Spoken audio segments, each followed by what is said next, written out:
Bom dia, meus amados irmãos, a graça e a paz do nosso bondoso Deus, o amor do nosso Senhor e Salvador Jesus Cristo possa habitar em nossos corações, nos trazendo consolo, conforto, ânimo, força, fé, para crescermos no conhecimento e na graça do nosso Deus. Meus amados, vamos dar continuidade à nossa lição, hoje, terça-feira. Temos as perguntas 5 e 6, falando sobre o tema da lição, que é as águas de Betesda, do homem que foi curado, que havia 38 anos, sofria ali esperando que as águas fossem agitadas para ser curado, né? Nós vimos que Jesus pergunta para ele se ele quer ser curado, ele não responde nada. Cristo não disse que sim nem que não. Cristo, mesmo assim, pela misericórdia, né, cura aquele homem, manda ele se levantar e tal. E agora vamos dar continuidade a essa história, né? Na pergunta 5 nos traz aqui o seguinte questionamento: que fizeram os religiosos judeus, os fariseus, né, que ali estavam, ao tomarem conhecimento ou ao verem a cura daquele homem? Havia algumas pessoas ali no tanque, né? Ali, alguns fariseus ali. João 5,10 diz assim: pelo que disseram os judeus ao homem que fora curado, hoje é sábado, e não te é lícito carregar o leito. O que eles disseram, né? Amados, aonde está escrito na lei de Deus, na palavra que Deus revelou aos profetas, a Moisés e a todos os demais, que era proibido carregar uma esteira? O leito aí, muita gente pensa aí que vai ser uma maca, né, como as macas de hoje, ou uma cama pesada, como são as camas de hoje. A cama antigamente era uma esteira, era um tapete fininho, feito de palha, né, que você enrolava e colocava debaixo do braço, não tinha peso nenhum, né? Aonde que estava escrito na lei que era proibido carregar o leito voltando para casa depois que foi curado? Aonde que estava escrito na lei que alguém cheio do poder do Espírito, que acabou de ser curado, recebendo a graça de Deus, não podia se alegrar e correr para casa levando ali o seu leito, né? Voltar para os familiares, etc. Aonde que estava escrito isso? Eles criaram uma segunda lei, uma lei da sua tradição, né? E, além do mais, eles estavam presos à letra morta. Entendiam a letra morta. Eles não entendiam como entendia Jesus, como entendia o apóstolo Paulo, né? Lá em Romanos 7,14, que a lei é espiritual, precisa ser entendida. O próprio Cristo tentou ensinar isso várias vezes para os judeus, dizendo assim: você nunca leu o que fez Davi com os seus 600 homens morrendo de fome? Entrou lá no santuário e comeu dos pães da proposição, que era permitido apenas aos sacerdotes que propiciavam lá dentro comer. Ele transgrediu a lei, porque a lei dizia que só os sacerdotes podiam comer. Mas que lei é essa? Que lei é essa que eu disse? Olha, o Senhor falou assim: olha, só quem pode comer desse pão aí é o sacerdote. Mas a lei não é espiritual? Se alguém está morrendo de fome e não tem um pão para comer e está sendo subjugado com injustiça porque tem alguém perseguindo ele e ele é justo, e se ele não fugir ele vai morrer, que era o caso de Davi, estava fugindo da morte do seu perseguidor, o rei Saul, injustamente. Davi nunca fez mal nenhum a ele, só fez o bem. E estava fugindo. É tanto que o sacerdote daquela época, tinha discernimento e permitiu que Davi comesse, liberou para Davi. Mas esses sacerdotes agora, do tempo de Cristo, não tinham esse conhecimento. Esses fariseus, representantes dos sacerdotes, não tinham esse conhecimento espiritual. Olha, a cegueira era tão grande que era para dizer assim: meu amigo, o que você está fazendo com isso na mão? Você não era aleijado? Como é que você agora está andando? O que aconteceu com você? Vem cá, me dê a mão, vamos lá para a sinagoga, vamos lá para o templo, vamos chamar o povo todinho e vamos glorificar a Deus, porque Deus curou você. Como que um aleijado, né, que está sofrendo aqui há 38 anos, não sei se era de nascença, né, mas alguém que estava ali há 38, devia ser sim um aleijado de nascença, né, estava ali há 38 anos, não sei qual a idade dele, se ele tinha 60, 55, né, provavelmente ele se dirigiu para ali quando já tinha uma idade ali dos 18, 20, né, se estava ali há 38 anos, esse já tinha mais de 50 anos, se a gente for raciocinar assim. E aí, imagine só, meus amados, aquele homem ali, com aquela alegria toda, porque estava andando ainda extasiado, nunca tinha andado na vida, né? E agora estava andando, experimentando ali os primeiros passos. Eu imagino que ele não cabia dentro em si, embora não reconhecesse Jesus Cristo, embora estivesse desnorteado pelo sofrimento, pela vida, e pelas próprias, né, mau exemplo que ele vinha ali dos religiosos fariseus ali, era só mau exemplo, a cabeça dele, coitado, completamente confundida, porque o religioso, ele só faz confundir o povo, ele sempre preso à letra morta, só confunde, criando regras que não são pensadas espiritualmente. E aí, agora, ao invés de perguntar, louvado seja Deus, e começar ali, né, louvar a Deus, porque o momento era de louvor, era de gratidão, era de exaltar o nome de Deus, porque um milagre daquele não acontecia todo dia, né? Desde a criação do mundo até aquele momento nunca se via milagres tão grandes como aquele, e era um atrás do outro, Cristo fazendo um atrás do outro, eram muitos milagres, e agora eles estavam querendo investigar uma esteira que estava debaixo do braço de alguém. Já imaginou o nível de cegueira espiritual daquele povo? Mas tem muita gente hoje religiosa que é do mesmo jeito. Tanta coisa mais importante para ser visto. E eles estão preocupados em coisas pequenas. Em uma esteira debaixo do braço porque estão presos à letra morta. Meu Deus, olhando para o passado, é possível enxergar o presente e enxergar o futuro também. Eles disseram, não é lícito você carregar esse leito. Mas não apresentou a lei. Que lei era essa? A lei deles?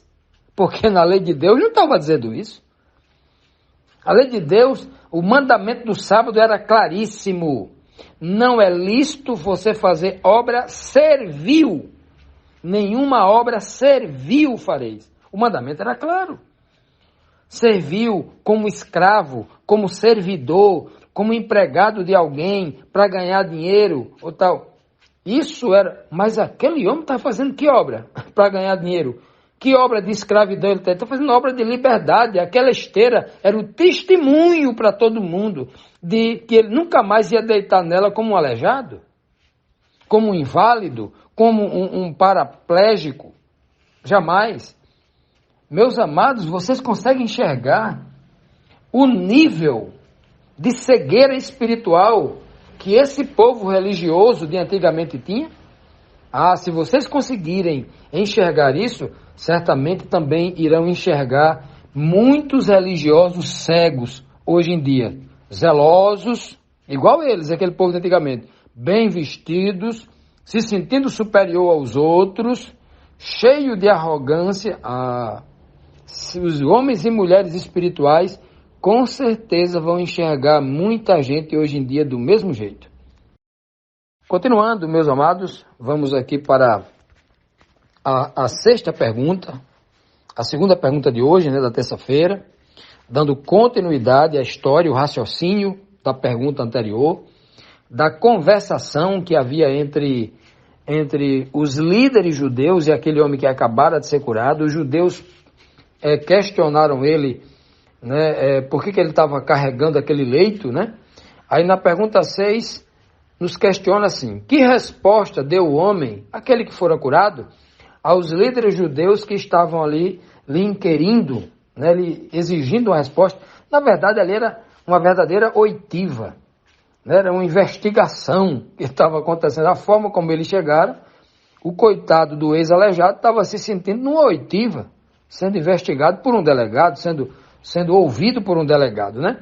Então, O homem respondeu assim, lá em João 5,11 diz: ele, porém, lhes respondeu: aquele que me curou, esse mesmo me disse: toma o teu leito e anda.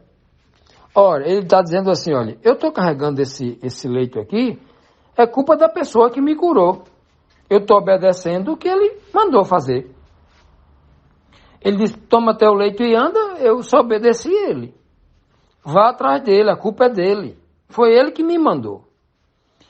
Quando eu olho para este homem e analiso a pergunta que Cristo fez para ele, você quer ser curado? E ele não respondeu, eu já vejo que esse homem não estava preparado para a cura, né?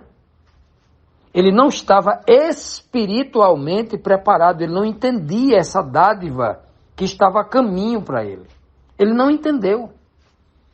Ele só recebeu a cura física, a cura espiritual não.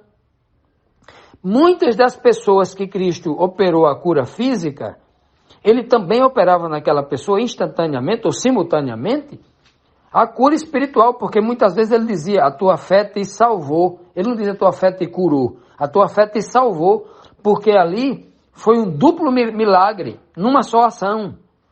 Era o homem doente ficando são e o homem espiritual sendo perdoado, se tornando uma nova criatura a partir dali.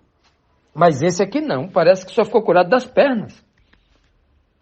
E ele diz, olha, ele vai na conversa dessas pessoas, diferente de outras pessoas que nós iremos estudar aqui, né? Outras pessoas que Cristo cura, que vai enfrentar eles, para dizer que Cristo era realmente enfrentar, não. Né? Foi um milagre, sim, ele fez um milagre e pronto. Né? Mas esse homem aqui, coitado, morria de medo, né? E aí entra a religião do medo, o medo é terrível, né? Já imaginaram aquelas religiões, né? Que vive do medo, aquelas assim, se você não trouxer o dízimo para cá, o demônio devorador, né? Que é um gafanhoto, ele diz que é um demônio. O demônio devorador vai na sua casa, é melhor você trazer o dinheiro aqui para a igreja do que você gastar o dobro, o triplo lá na farmácia. Traga para cá, senão Deus quer dinheiro, né? Ora, o dinheiro é para eles, né? Eles são gananciosos, o Deus dele é Mamon, e aí eles ficam pressionando as pessoas, sem nenhuma base bíblica, porque eles criaram, igual esse povo dessa época aqui, ó, criaram uma lei que não estava escrita, mudaram a lei, pois bem, e aí a religião do medo fez com que esse pobre coitado, morrendo de medo, botasse a culpa em Jesus. Já imaginou um negócio desse? Se fosse eu, dizia, rapaz, vocês estão cegos? Eu hoje, né, com esse conhecimento que eu tenho, vocês também diriam. Ou seu pastor, ou seu padre, ou seu religioso, ou seu líder, seu apóstolo, são tantos títulos hoje, né? Olha, o senhor está olhando para isso, o senhor não está vendo o milagre que aconteceu, não?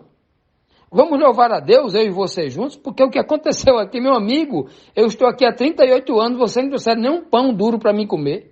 Nunca fizeram nada por mim. Aí agora, um milagre que vocês nunca viram na vida, um aleijado de nascença começar a andar, ao invés de louvar a Deus, está preocupado com a minha esteira. Preocupado porque hoje é sábado, não estou fazendo trabalho nenhum, não estou ganhando dinheiro, sou escravo de ninguém, estou aqui feliz da vida. O problema é essa esteira? Joga ela no chão, vai embora. Deixa aí. Então, se esse homem fosse espiritual, ele teria respondido assim, mas ele não responde assim. Ele faz questão de colocar a culpa em Cristo. Foi aquele que me curou. Já imaginou uma situação dessa? Meus amados irmãos, eu olhando para cá assim me dá algo assim no coração. Quanta ingratidão, né? Vamos analisar o seguinte. Se eu e você tivéssemos numa fila para fazer uma cirurgia no hospital, numa fila de espera do SUS, né? Que 6 meses esperando para fazer uma cirurgia, e aí o SUS diz, não tem previsão não, pode ser que dure 5 anos, eu vou morrer se eu não fizer a cirurgia com 6 meses, é uma cirurgia de urgência, né? Uma cirurgia que requer uma certa urgência. Aí chega alguém, um médico, um homem poderoso, um político, sei lá, qualquer pessoa, que intervém na justiça, fala em algum lugar, e consegue colocar a sua cirurgia para amanhã, para a próxima semana, né? Devido à urgência do seu caso. Como é que você vai dizer Quando as pessoas questionam, por que você passou na frente da fila e eu vou continuar esperando? Não, a culpa é do médico, não é minha não. É assim que você vai dizer? É assim que eu vou dizer? Eu digo, graças a Deus, porque se eu não fizer, eu morro. Graças a Deus. Foi feita justiça. Ali não tinha transgressão da lei, ali havia justiça. Porque aquele homem sofria 38 anos, ninguém fez nada por eles. Aquele sumo sacerdote, os sacerdotes que deveriam estar orando e jejuando lá no templo para curar aquele rapaz, ninguém fazia isso. Vocês já imaginaram, meus amados irmãos, a situação, né? A gente está rindo aqui para não chorar. Mas olha a situação desse rapaz aqui.